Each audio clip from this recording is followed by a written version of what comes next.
നമസ്കാരം. BJP നേതാവ് AP അബ്ദുള്ളക്കുട്ടിയുടെ ഒരു മതപഠന ക്ലാസ് എൻ്റെ ശ്രദ്ധയിൽപ്പെട്ടു. ഈ കഴിഞ്ഞ ദിവസം അദ്ദേഹം FB-യിലൂടെ പ്രചരിപ്പിച്ച ഒരു വീഡിയോ ആണ്. ഇന്നാണ് ഞാൻ ആ വീഡിയോ ശ്രദ്ധിക്കുന്നത്. അതുമായി ബന്ധപ്പെട്ടുള്ള വാർത്തകളൊക്കെ വരുന്ന സമയത്ത് അബ്ദുള്ളക്കുട്ടിയുടെ പേജിൽ ഒന്ന് കയറി നോക്കിയതാണ്. ദേശീയ ഗീതമായിട്ടുള്ള വന്ദേമാതരം ഇസ്ലാം മതവിശ്വാസവുമായി ബന്ധപ്പെട്ട് കിടക്കുന്നതാണ് എന്നാണ് അബ്ദുള്ളക്കുട്ടി പറയുന്നത്. അതിനുശേഷമാണ് ഈ മതപഠന ക്ലാസ് ഒക്കെ തുടങ്ങുന്നത്. ഈമാൻ കാര്യത്തെക്കുറിച്ചൊക്കെ പറയുന്നുണ്ട്. നിർബന്ധമായും വിശ്വസിച്ചിരിക്കേണ്ട 6 കാര്യങ്ങളാണ് ഈമാൻ കാര്യങ്ങൾ. അതിലൊന്ന് മലക്കുകളെ കുറിച്ചും അതുപോലെ തന്നെ അംബിയാ മുർസലുകളെ കുറിച്ചുമൊക്കെ വിശ്വസിക്കുക എന്നുള്ളതാണ്. ദുർഗയും ലക്ഷ്മിയും സരസ്വതിയും ഒക്കെ അംബിയാ മുർസലുകളിൽപ്പെട്ട ആളുകളാണ്. അതുകൊണ്ട് വിശ്വസിച്ചേ മതിയാകൂ. ജിഫ്രി തങ്ങൾ എത്രയും പെട്ടെന്ന് ഇടപെട്ട് ഒരു ഫത്വ ഇറക്കണം. വന്ദേമാതരം ആലപിക്കുന്നതിൽ തെറ്റില്ല, അതിൽ അസ്വസ്ഥത കാണിക്കേണ്ട ആവശ്യമില്ല എന്നൊക്കെ അബ്ദുള്ളക്കുട്ടി പറയുന്നുണ്ട്. വളരെ സീരിയസ് ആയിട്ടാണ് അബ്ദുള്ളക്കുട്ടി ഇക്കാര്യമൊക്കെ പറയുന്നത്. എന്തായാലും അബ്ദുള്ളക്കുട്ടി ഒരു കാര്യം മനസ്സിലാക്കുക. അബ്ദുള്ളക്കുട്ടിയുടെ വീഡിയോ കണ്ട ഒരുപാട് ആളുകൾ അബ്ദുള്ളക്കുട്ടിയെ എതിർത്തും അനുകൂലിച്ചുമൊക്കെ കമന്റുകളുമായി രംഗത്തെത്തിയിട്ടുണ്ട്. എല്ലാവരുടെയും ശ്രദ്ധയിലേക്കാണ് ഞാൻ പറയുന്നത്. ഇസ്ലാം മത വിശ്വാസവുമായി ബന്ധപ്പെട്ട് ഈ വിശ്വാസത്തെക്കുറിച്ച് പഠിച്ച ആളുകൾ അല്ലെങ്കിൽ മുസ്ലിം ആയിട്ടുള്ള ആളുകൾ അവരെല്ലാ കാര്യങ്ങളും പഠിച്ച വഴിക്ക് ചെയ്യുന്ന ആളുകളൊന്നുമല്ല.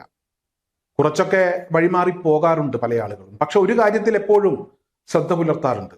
മറ്റെല്ലാ വഴികളിലും അവരങ്ങോട്ടും ഇങ്ങോട്ടും ഒക്കെ മാറി സഞ്ചരിച്ചാലും മറ്റിതര വിശ്വാസവുമായി ബന്ധപ്പെട്ട് നിൽക്കുന്ന അവരുടെ ദൈവങ്ങളെ ഒരിക്കലും നിന്ദിക്കാറില്ല, വന്ദിച്ചില്ലെങ്കിലും. അത് പ്രത്യേകം ശ്രദ്ധിക്കുന്ന ഒരു കാര്യമാണ്. മുസ്ലിം നാമധാരികളായിട്ടുള്ള ആളുകൾ പോലും ആ പണി ചെയ്യാറില്ല. അത് ശ്രദ്ധിച്ചാൽ ഓരോരുത്തർക്കും മനസ്സിലാക്കാൻ കഴിയുന്ന കാര്യമാണ്. പിന്നെ അംബിയാ മുർസലുകളാണ് ദുർഗയും ലക്ഷ്മിയും സരസ്വതിയും എന്നൊക്കെ അബ്ദുള്ളക്കുട്ടി പറയുന്നുണ്ട്. അബ്ദുള്ളക്കുട്ടിക്ക് ഇപ്പോഴും നേരം വെളുത്തിട്ടില്ല എന്ന കാര്യം നമുക്ക് എല്ലാവർക്കും അറിയാം. ഈ പ്രവാചകന്മാരെ ആയിട്ട് ഈ ലോകത്തേക്ക് അയച്ചിട്ടുള്ള 1,24,000-ൽ പരം ആളുകൾ ഉണ്ട് എന്നാണ് വിശ്വാസം അനുസരിച്ച്, അങ്ങനെയാണ് പറയുന്നത്. എന്നാൽ ഇവരെല്ലാവരും ആണുങ്ങളായിരുന്നു, ഒരിക്കലും പെണ്ണുങ്ങളായിരുന്നില്ല, അല്ലെങ്കിൽ അത്തരത്തിലുള്ള പേരുകാരായിരുന്നില്ല. പിന്നെ ഓരോ പ്രവാചകന്മാർക്കും ഓരോരോ വിശേഷണങ്ങൾ വളരെ കൃത്യമായി പറയുന്നുണ്ട്. ഒരിക്കലും പ്രവാചകന്മാർ കളവ് പറയുന്ന ആളുകളല്ല, അങ്ങനെ ഒരുപാട് വിശേഷണങ്ങളുണ്ട്. ഞാൻ ഇവിടെ ഈ പറഞ്ഞ പേരുകാരും കളവ് പറയുന്ന ആളുകളാണ് എന്നല്ല ഉദ്ദേശിച്ചത്. ഖുർആൻ അല്ലെങ്കിൽ മറ്റ് ഹദീസോ അല്ലെങ്കിൽ മറ്റേതെങ്കിലും നിലക്ക് ഇവിടെ ഇത്തരത്തിലുള്ള പേരുകളൊന്നും ഇസ്ലാം മത വിശ്വാസവുമായി ബന്ധപ്പെട്ട് നിൽക്കുന്ന ആളുകളെ പഠിപ്പിച്ചിട്ടില്ല. അതേസമയം ഇത്തരത്തിലുള്ള പേരുകാരായിട്ടുള്ള ആളുകൾ, മറ്റിതര വിശ്വാസവുമായി ബന്ധപ്പെട്ട് നിൽക്കുന്ന ആളുകൾ ആരാധിക്കുന്ന അവരുടെ ദൈവങ്ങളെ നിന്ദിക്കാനും പോകാറില്ല. പിന്നെ ഇസ്ലാം കാര്യവും ഈമാൻ കാര്യവും ഒക്കെ വളരെ കൃത്യമായി വീഡിയോയിലൂടെ ആളുകളെ പഠിപ്പിക്കാൻ ഇറങ്ങി പുറപ്പെട്ട അബ്ദുള്ളക്കുട്ടി ഇവിടെ മറ്റു ചില കാര്യങ്ങൾ കൂടെ പറയേണ്ടിയിരുന്നു. ഇനി അബ്ദുള്ളക്കുട്ടി പറയാത്ത സ്ഥിതിക്ക് ഞാൻ അക്കാര്യം ഇവിടെ ഒന്ന് പൂരിപ്പിക്കുകയാണ്. അബ്ദുള്ളക്കുട്ടി പറയാൻ ബാക്കി വെച്ച കാര്യങ്ങൾ. ഇവിടെ വിശ്വസിക്കേണ്ട പ്രധാനപ്പെട്ട മറ്റു ചില കാര്യങ്ങൾ കൂടെയുണ്ട്. ഖിയാമത്ത് നാളിൽ വിശ്വാസം ഉണ്ടായിരിക്കണം. ഈ ലോകം അവസാനിക്കും ഒരു നാൾ എന്നുള്ളതാണ് ആ വിശ്വാസം. ഈ അവസാനവുമായി ബന്ധപ്പെട്ട് ചില ലക്ഷണങ്ങളും ഇവിടെ പറഞ്ഞിട്ടുണ്ട്. എന്തായാലും അവസാന കാലത്ത് ദജ്ജാല് പ്രത്യക്ഷപ്പെടും എന്നുള്ള ഒരു കാര്യം ഇവിടെ ഈ വിശ്വാസവുമായി ബന്ധപ്പെട്ട് ഇവിടെ വിശ്വാസികൾ പഠിച്ചിട്ടുണ്ട്. എന്തായാലും ദജ്ജാലിനെ സംബന്ധിച്ചിടത്തോളം ദജ്ജാലിന് ചില വിശേഷണങ്ങളുണ്ട്. അക്കാര്യം അബ്ദുള്ളക്കുട്ടി പഠിച്ചിട്ടുണ്ടോ എന്ന് എനിക്കറിയില്ല. ദജ്ജാല് വല്ലാതെ കളവ് പറയുന്ന, സത്യത്തെ വളച്ചൊടിച്ച് കളവ് സൃഷ്ടിക്കാൻ കഴിവുള്ള ഒരു കക്ഷിയാണ് ഈ ദജ്ജാല്. അത്തരത്തിൽ കളവുകൾ പടച്ച് ഭിന്നത ഉണ്ടാക്കാനും അതുപോലെ പ്രശ്നങ്ങൾ ഉണ്ടാക്കാനും ഒക്കെ വലിയ കഴിവുള്ള ഒരു കക്ഷിയാണ് ദജ്ജാല്.